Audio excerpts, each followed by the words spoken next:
Hey everyone, welcome to your favorite Math 127 class, Pre-Calc 2 Trigonometry, and we're going to take a look. Here's our uh, image of our ebook that we're using. This is section 6.1. We're going to cover angles, arc length, and circular motion. Here's our objectives. We'll start out with some terminology here. An angle in trigonometry is when you take a ray. I'm sorry. Here, let me get my.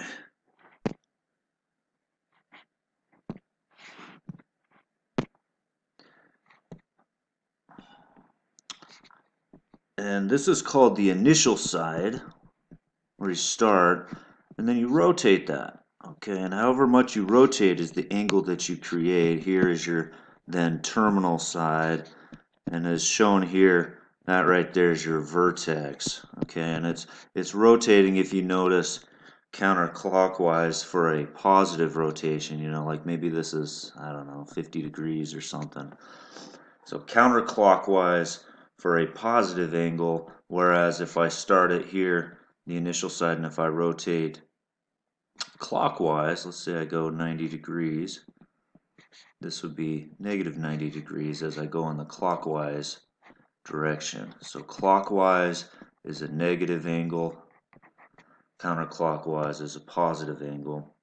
Now when you put that, if you have a Cartesian coordinate system, the standard position is when you put that vertex right there on the origin, and the initial side is on the positive side of the x-axis there.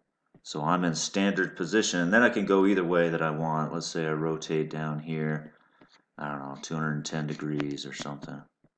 That's positive 210, right? So here's our initial, here's our terminal side right here, right? Where I stop at. That's our terminal side. Now, of course, I could rotate the other way if I wanted, right? I could rotate this way. Maybe that's negative 150 degrees, right? All right, so an angle, oftentimes we use these Greek letters. This is theta.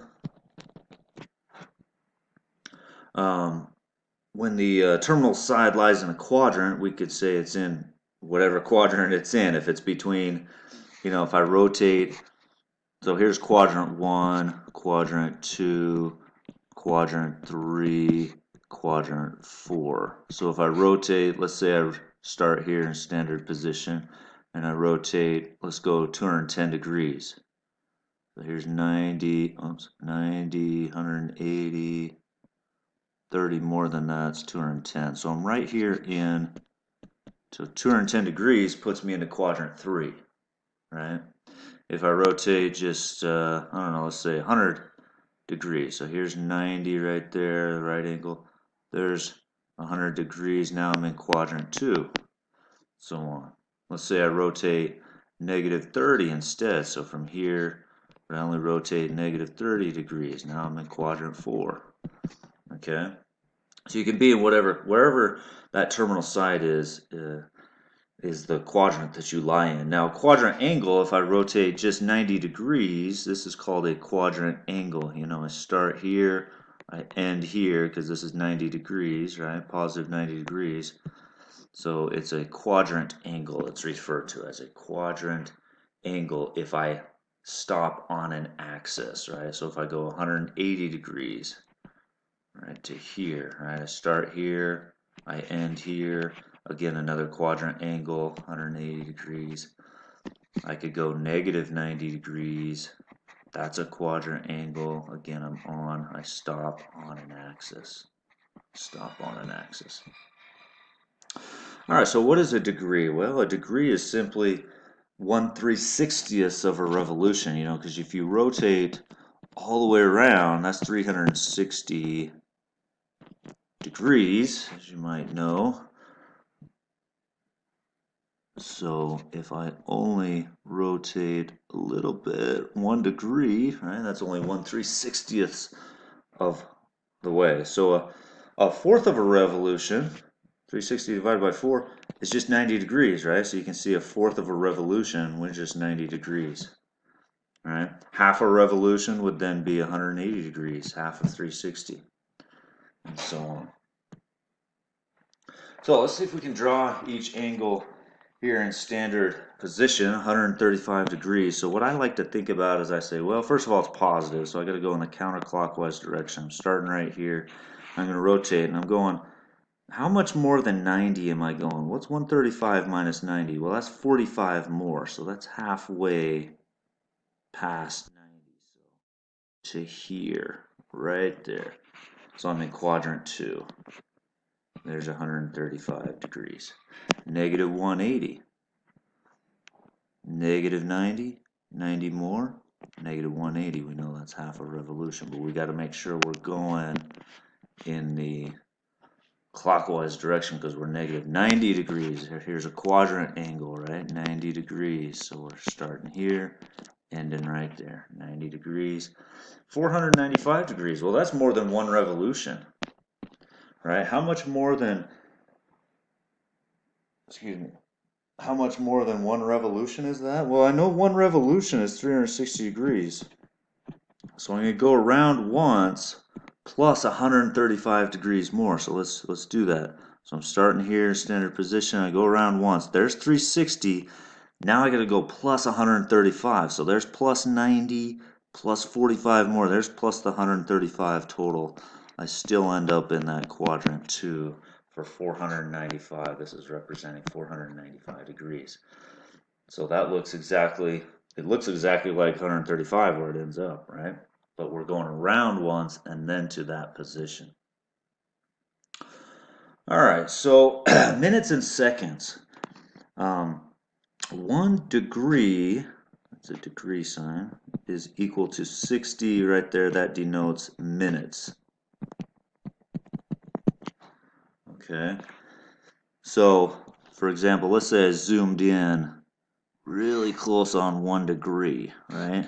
It takes 60, if I could draw 60 in here, minutes to make up one of those degrees. To make up 1 degree, it takes 60 of these minutes in there, if that makes sense. So it's 1/60th of a degree. A minute is 1/60th of a degree. So for every, this is our conversion, or our equivalence that we're going to use for conversion. So every degree, it takes 60 minutes to create 1 degree.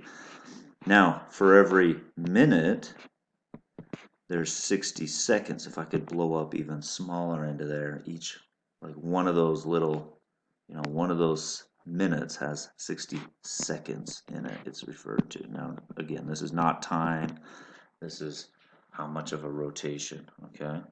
So let me give you an example, and we can be more precise. Using minutes and seconds, we can be more precise with our angles, okay? So let's go ahead and convert this 65 degrees, 9 minutes, 17 seconds to a decimal in degrees. So we have 65, again, we want it all in degrees, okay? So this right now is in exact form in terms of 9 minutes, 17 seconds, 65 degrees. So 65 degrees is fine. And then you've got the 9 minutes, and we've got to convert that. And then we've got the 17 seconds as well. We got to convert that to degrees, okay? So I just remember for every 1 degree, there's 60 seconds. Now you see how my seconds cancel those units? So I'm going to have 9/60ths right there, right? 9/60ths. So that'll cancel. That'll cancel. Now we got to convert our seconds to degrees. So I know for every 1 minute, there's 60 seconds. Now I'm in minutes. So my seconds cancel, right? So 17/60ths minutes. But I got to convert those minutes to seconds. So for every 1 degree, I'm sorry, those minutes to degrees. So for every 1 degree, there's 60 minutes. See how my minutes cancel? And I'm just left in degrees. Okay, so I got 65 degrees plus, this will be 9/60ths, whatever that is, degrees, plus 17 times 1 times 1, 17, 60 times 60, and of course there's a 1 right there, 60 times 60 times 1, 3,600, and this is in degrees, all right? So I add, punch that in, I got 65 plus that, and I end up with 65. Let's see if I got it here somewhere. So again, 0.1547 is what I get there. Degrees. Okay, I rounded to 4 decimal places on that. It ends up, actually, you could keep going. This is 2222, but again, I rounded it to 4 decimals. All right, so the second one says convert 32.479. 32.479, looks like I gotta erase this here. Oops.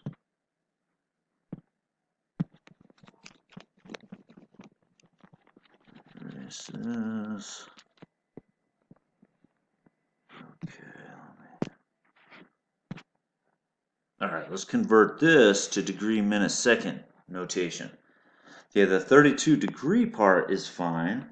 So I'm going to write that as 32 degrees, and then I've got this 0.479 degree part. That's the part I got to convert. So what I'm going to do first, let me see how many minutes that is. I know I got to cancel the degree, so I know there's 60 minutes for every 1 degree. Degrees, units cancel. So now I have 0.479 times 60. So I punch that in, and that gives me 28.74 minutes. Okay. Now the 28 minutes is part, but we don't want the 0.74 part. Okay. So now I got 32 degrees.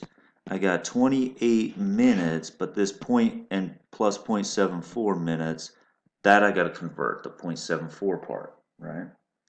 So now I take the 0.74 part and I'm going to convert that to seconds. I know there's 60 seconds for every 1 minute. See how the minutes cancel. So now I got 32 degrees, I got 28 minutes, and then I take 0.74 times 60, I get 44.4 seconds. That's as far as I'm going to get.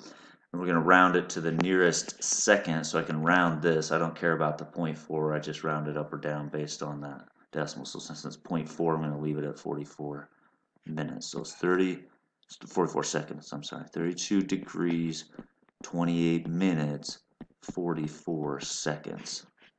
Again, I rounded that last part, okay? So you're just doing it the other way around. Sorry I didn't blow that up. Okay, arc length. So this is the arc length formula here, and this is showing us that if you take if you have a circle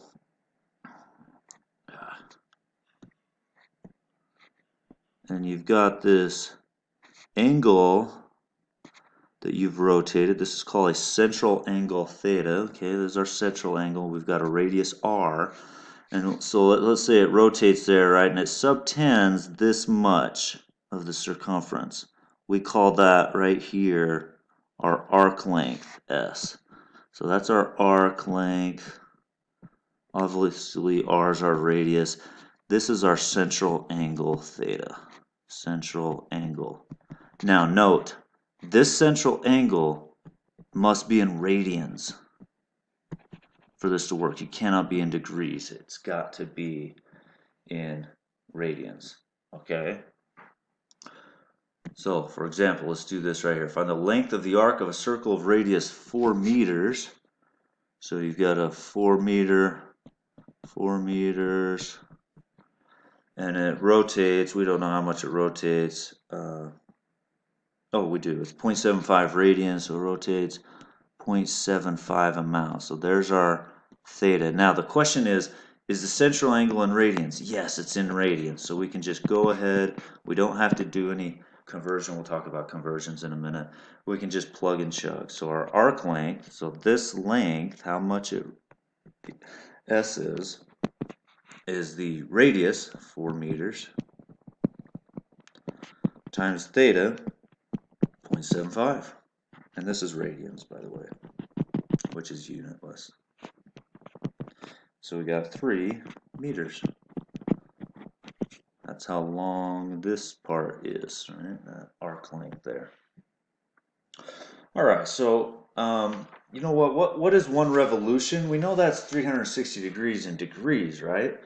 But let me, you know what? Let me develop this a little bit. If you think about one full revolution, all right, if you rotate all the way around theta, okay, so your arc length is the whole way around, right?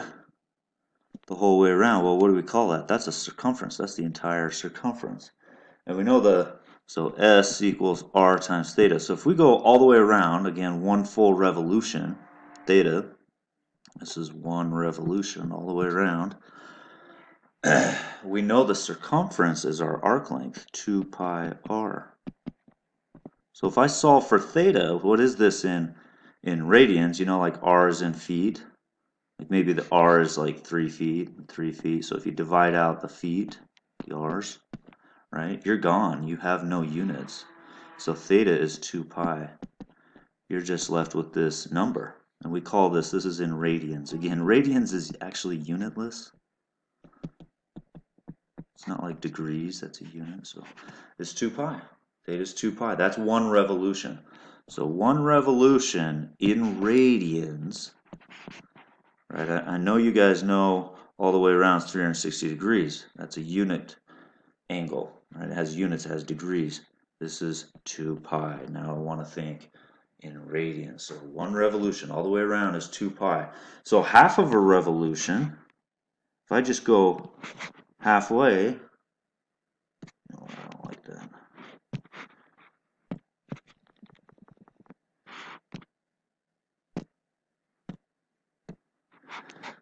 Half a revolution. So if I just rotate half, right, 180 degrees, what is that in radians? Well, what's half of a full revolution? What's half of 2 pi? It's just pi. So now we're just going to say, no, that's just pi radians, pi. So all the way around is 2 pi. Halfway is just pi radians, right? This is another way to think about this. It's actually the premier way to think about your angles. We're going to get very, very familiar with working with radians instead of degrees, okay? So what you want to remember is for every 180 degrees, there's pi radians. We're going to use this to do conversions back and forth between degrees and radians, okay? So for example here, again, we know half a revolution, 180 degrees, is the exact same thing as pi radians. So if we're going from degrees to radians, let's do this first one. 45 degrees. Now I got to get rid of degrees. I say, well, I know there's pi radians for every 180 degrees. And now my units cancel. My degrees are gone. Right? So then I say, oh, 45 divided by 45 is 1. 180 divided by 45 is 4. So I got 1 times pi is pi fourths radians. Right? So in other words, if you rotate 45 degrees, we're going to call that pi fourths instead. That's a rotation of pi fourths amount. Pi fourths amount. All right, B, let's do 210 degrees. So 210 degrees. So if I'm converting to radians, then I'm going to say there are pi radians for every 180 degrees, so that the degrees cancel on that. And that leaves us with, what is that, 7, 6. So yeah, 7 pi 6 is a 210 degree. There's 7 pi 6 rotation, 210 degree rotation. C, negative 60 degrees. There are pi radians for every 180 degrees. So that leaves us with negative 1, and that's a 3. So negative pi thirds radians is negative 60 degrees. If I rotate negative 60, that's rotating negative pi thirds radians, and so on. You can keep going with those if you want to. Um, Let me do the last one here, 109 degrees here. Clean this up. Okay, so, oops.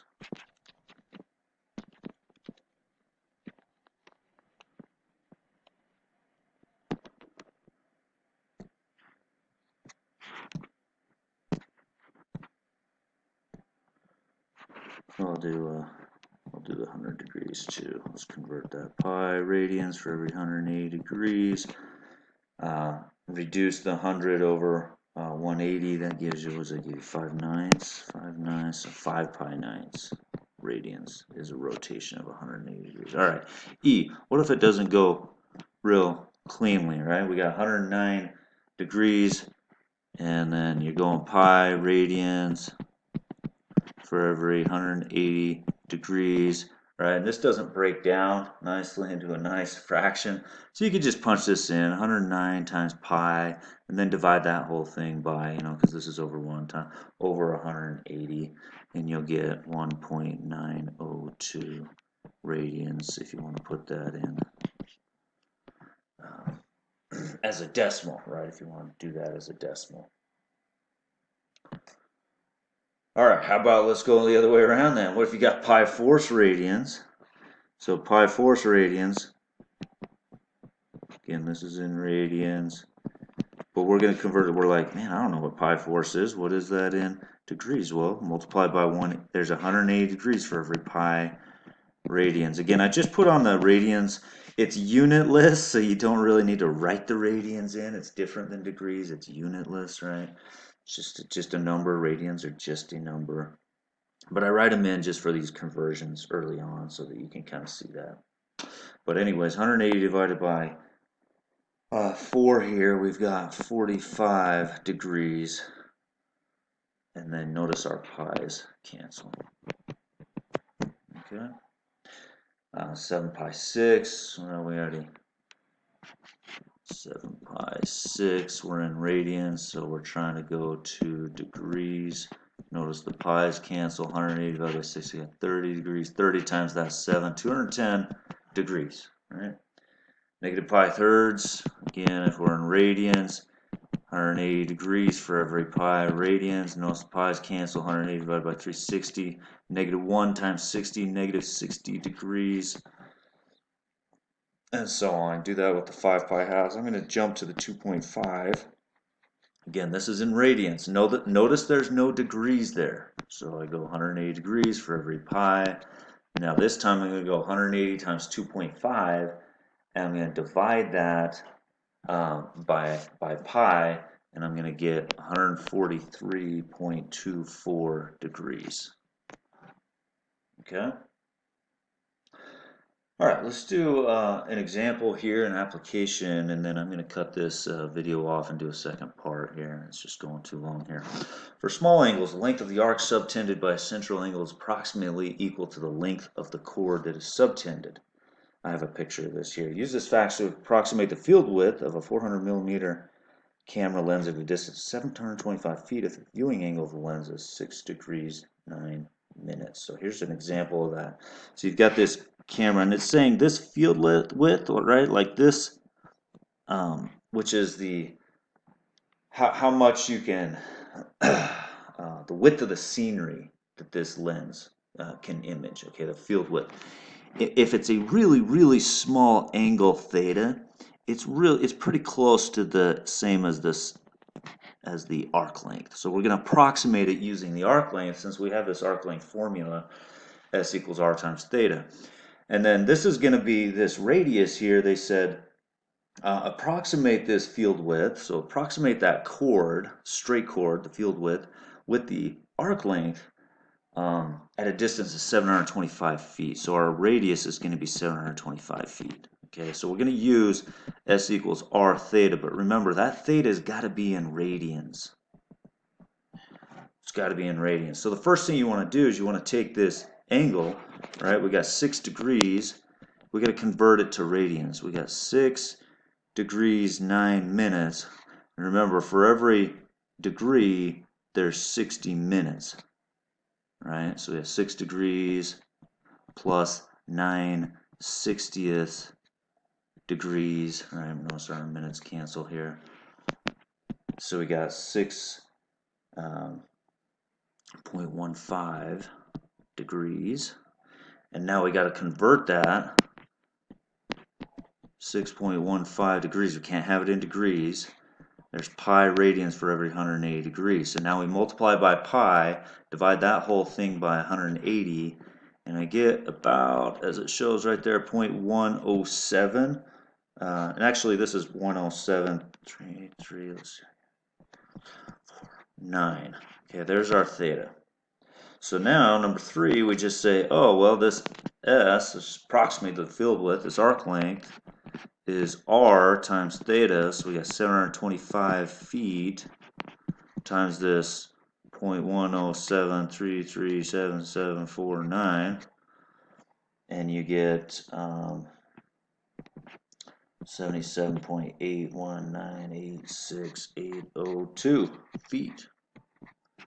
So that's how much you can get in your scenery if you're that far away, right? It's 77, just about 78 feet on that. All right, thanks so much for listening. I'm going to have a part 2 to this. Talk to you guys later.